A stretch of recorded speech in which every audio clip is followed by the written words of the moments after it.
Hi hello welcome to hash tag. నా పేరు జకీర్.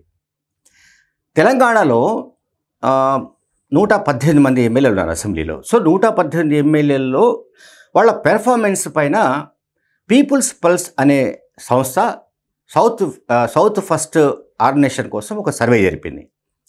ఈ సర్వేలో వచ్చిన అంశాలు ఏంటంటే 118 మంది ఎమ్మెల్యేలు 24 మంది మాత్రమే బాగా పనిచేస్తున్నారు. అవుట్ ఆఫ్ అంటే పార్టీలకు అతీతంగా నేను చెప్పేది ఏంటంటే 118 మంది ఎమ్మెల్యేలు 24 మంది మాత్రమే పెర్ఫార్మెన్స్ బాగుంది అన్నది ఓవరాల్ కాన్సెప్ట్. ఆ తర్వాత టాప్ 10గా అంటే టాప్ 10లో ఉన్న వాళ్ళని కూడా మనం చూడాలి. టాప్ 10 మంత్రుల్లో ఈ మంత్రులకు సంబంధించిన విషయంలో కూడా చూస్తే టాప్ 10లో మనకు కనిపిస్తున్న వాళ్ళలో అంటే ఈ సర్వే ప్రకారం ఏంటంటే టాప్ 10లో పేర్ల విషయానికి వస్తే మంత్రులు శ్రీధర్ బాబు అండ్ తర్వాత శ్రీధర్ బాబు ఫస్ట్ ప్లేస్లో ఉన్నారు టాప్ 10లో. అండ్ శ్రీధర్ బాబు కాకుండా నెక్స్ట్ ఉత్తమ్ కుమార్ రెడ్డి అంటే కెప్టెన్ ఉత్తమ్ కుమార్ రెడ్డి. ఆ తర్వాత ఉప ముఖ్యమంత్రి భట్టి థర్డ్ ప్లేస్లో ఉన్నారు. అండ్ తర్వాత కోమటిరెడ్డి వెంకటరెడ్డి అండ్ ఇంకా చెప్పాలంటే తర్వాత కోమటిరెడ్డి తర్వాత సీతక్క. వీళ్ళంతా మంత్రులు. సీతక్క, ఎమ్మెల్యే విజయరమణారావు, ఆ తర్వాత పొన్నం ప్రభాకర్, తర్వాత ఆయన తుమ్మల, తర్వాత పోతే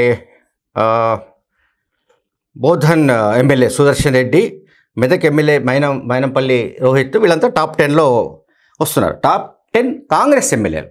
ఓకే, నేను మాట్లాడుతుంది అధికార పార్టీకి సంబంధించిన 64 మంది ఎమ్మెల్యేలలో టాప్ 10లో ఉన్న ఎమ్మెల్యేల పేర్లను కూడా నేను ఇచ్చాను. వాళ్ళు మంత్రులు కూడా 5-6 ఉన్నారు. Like Sridhar Babu, Uttam Kumar Reddy and Bhatti Vikramarka, Komatireddy Venkatareddy, Seethakka, Ponnam Prabhakar, Tummala Nageswararao. వీళ్ళ పెర్ఫార్మెన్స్ బాగున్నట్టుగా ఈ సర్వే సంస్థ తెలియజేసింది.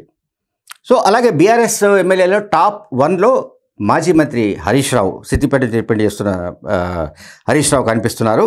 బీజేపీకి సంబంధించిన 8 మంది ఎమ్మెల్యేలలో ఆదిలాబాద్ ఎమ్మెల్యే పాయల్ శంకర్ ఫస్ట్ ప్లేస్లో ఉన్నట్టుగా కూడా మనకి ఆ సర్వే సంస్థ చెప్పింది. అంటే Adilabad head quarter MLA Payal Shankar, ఆయన పెర్ఫార్మెన్స్ బాగున్నట్టుగా ఈ సర్వే సంస్థ తెలియజేసింది. మొత్తం 8 మంది ఎమ్మెల్యేల్లో పాయల్ శంకర్ ఫస్ట్ ప్లేస్లో ఉన్నాడు.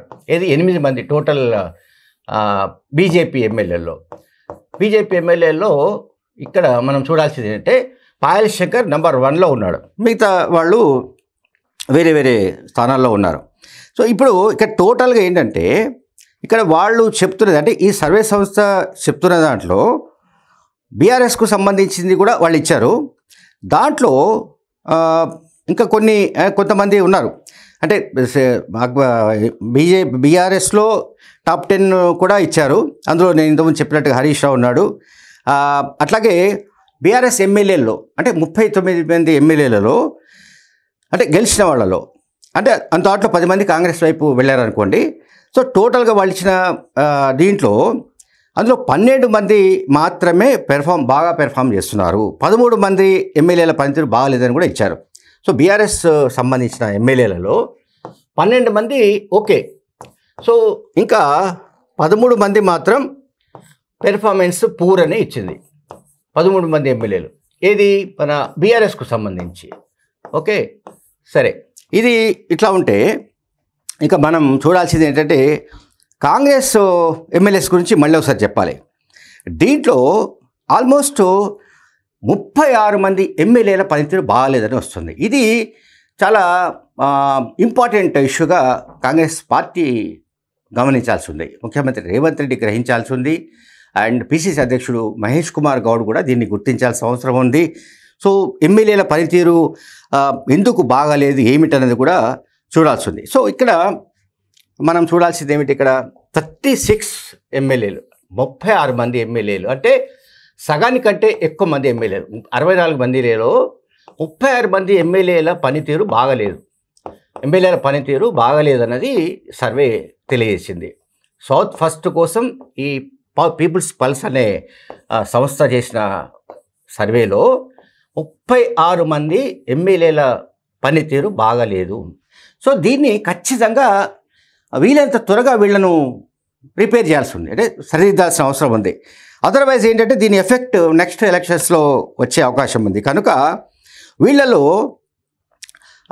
ఖచ్చితంగా ఈ రకమైన నిర్ణయం తీసుకోవాల్సి ఉంటుంది. పార్టీ అంటే పార్టీ ముఖ్యమంత్రి, పార్టీ తరఫున పిసిసి అధ్యక్షుడు, ముఖ్యమంత్రి రేవంత్ రెడ్డి వీళ్ళంతా కూడా సమన్వయంతో పనిచేసి, అట్లాగే పార్టీ ఇన్ఛార్జ్గా వచ్చిన మీనాక్షి నటరాజన్తో కూడా సమన్వయం చేసుకొని ఎందుకు వీళ్ళు పూర్ పెర్ఫామ్ చేస్తున్నారు, ఎక్కడ లోపం ఉంది అనేది వీళ్ళందరితో కూడా సమావేశాలు విడివిడిగా జరిపి వాళ్ళ పెర్ఫార్మెన్స్ ఎట్లా పెంచుకోవాలి, ఎట్లా మెరుగుపరచాలి, ఏ రకంగా మెరుగుపరుచుకునే అవకాశాలు ఆ కాన్స్టిట్యున్సీలో ఉన్నాయి.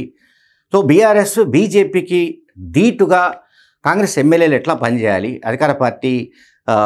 అధికార పార్టీగా ఉన్న కాంగ్రెస్ ప్రభుత్వం చేపట్టిన పథకాలు, అమలు చేస్తున్న కార్యక్రమాలను ఎంత విస్తృతంగా ప్రజల్లోకి తీసుకువెళ్ళాలి, ప్రజల్లో ప్రభుత్వానికి సానుకూలత వచ్చే విధమైన వాతావరణం ఎట్లా ఏర్పాటు చేసుకోవాలి, ఎమ్మెల్యేల పనితీరు బాగుంటేనే సహజంగా ప్రభుత్వం కూడా బాగా పనిచేస్తుందన్న వాతావరణం ఉంటుంది ప్రజల్లో. ఇది చాలా కామన్ ఫ్యాక్టర్.